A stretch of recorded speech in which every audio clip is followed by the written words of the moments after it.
All right, guys, let's dive in. This is our new construction related assignment for the week. This is building a roof truss.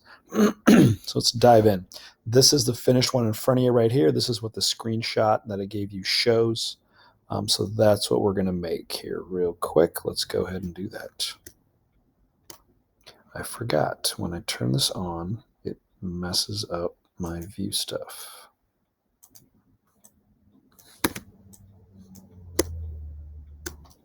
Okay, now we're good to go.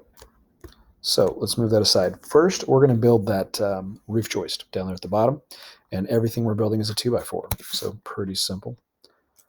You can start with building the end of it, 3.5 by 1.5, and then pull it out to 10 feet.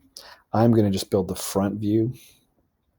So I'm going to build it vertically right now, and since it's 10 feet long, I'm going to type 10 feet, and the height is 3.5 since it's up on end. Now I can just do a push-pull. Push that out to 1.5. Either way, there's our 10-foot 2x4.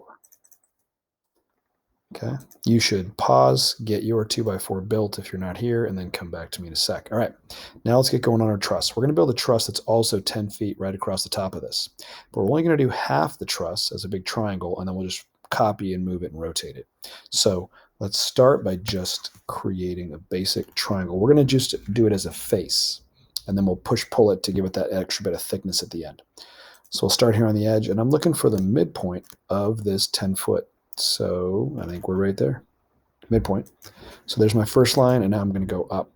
And it's going to be a 5-foot height on the truss. So the whole thing's width is 10 feet in length, and then it's going to be 5 feet high at the peak. So I'm just going to type 5 feet.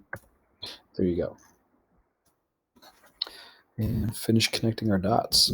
There you go. So that's the basic idea. We've got the triangle that starts our truss. You can kind of see where we're going here. Now we're going to use some guides. I'm going to use my tape measure tool, and I'm going to create a guide directly off that line. And it's a 2x4, which means it's 3.5 wide, and all the 2x4s are up on end. So we're doing the 3.5 width from this perspective we're looking at. So 3.5. And notice nothing happened because I have my guides turned off. Let's get those turned on. There's my guide. And I'm just going to draw a line there. So that's my upper piece of my truss there. There you go.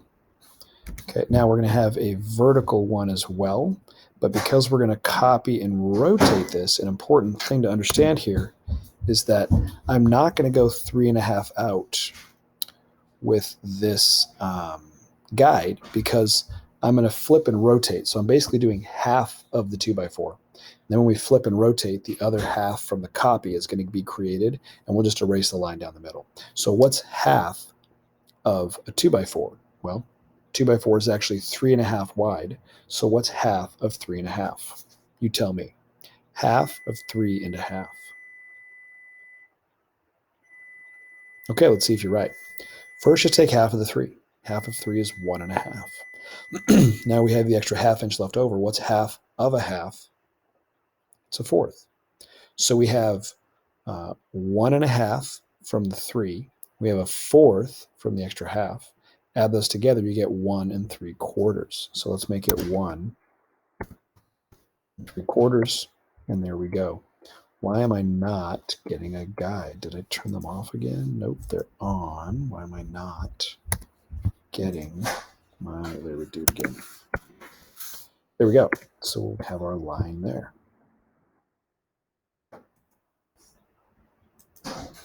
Okay, so at this point, notice we've got the 2x4 going across the top. We've got half of the 2x4 making that king stud. And notice this is called a king, I don't know, king something. Let's look. Here you go. Here's all the different types, guys. I'm going to have you try some of these other ones later. KingPost, the most basic type. So KingPost, we have half of the KingPost in the middle, and we have this guy. We just need the one on the bottom. So let's do that. Let's make another one at the bottom going upward. There we go. And that's, again, 3.5. And that guy. And there we go. So we've got our basic 3 boards right here. Okay. I'll turn those guides back off. They're a little distracting. Now, to finish this guy, actually, I think we might be good to go there. No.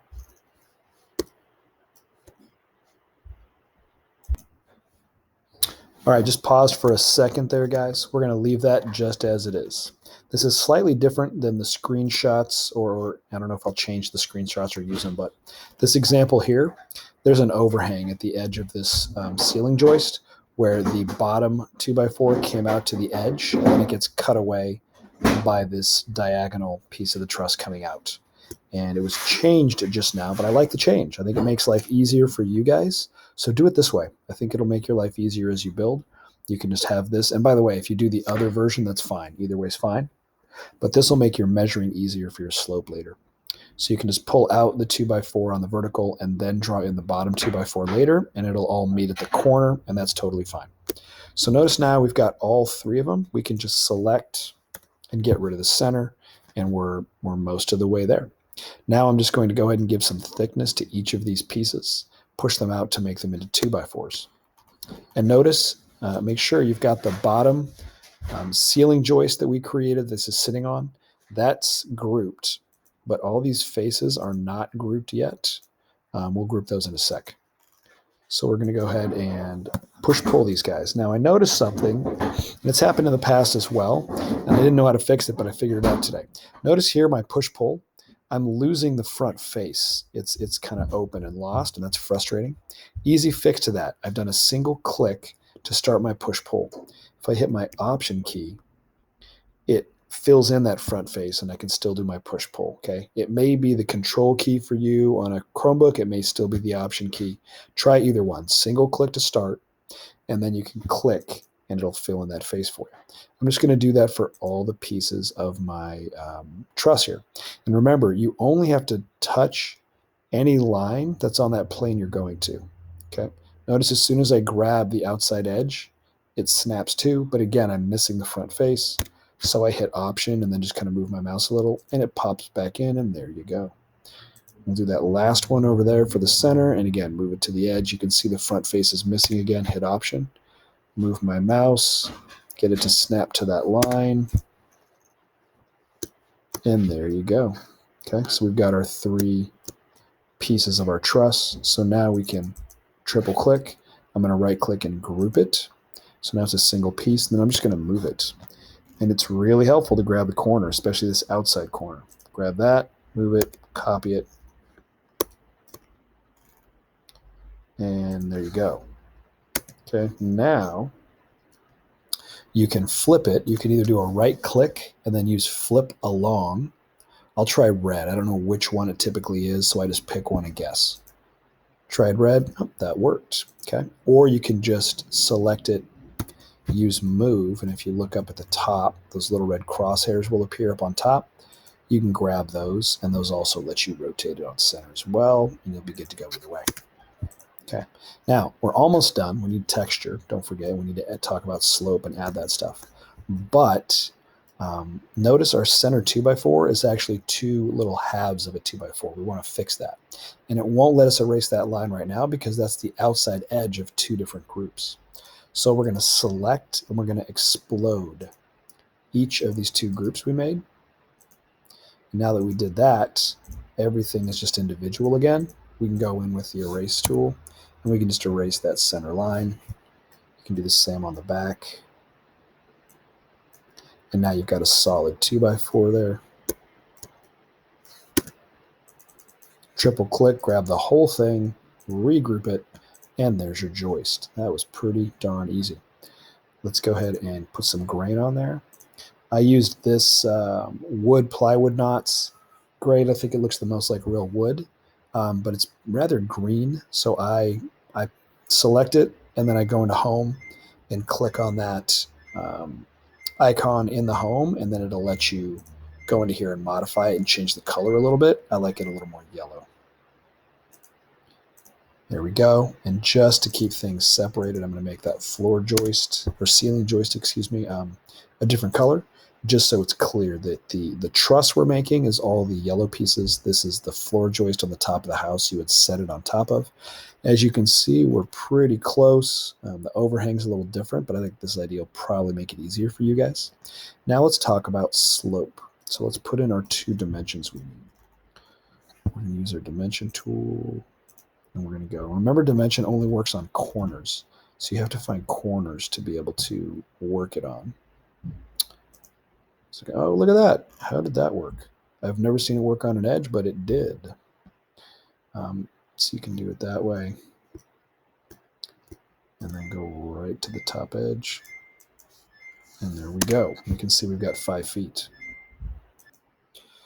All right, so we've got our first dimension here. And if you have an issue with it not wanting to click onto that, because normally it doesn't click on corners, I would recommend you want to get right to the peak. So you really want a corner right here.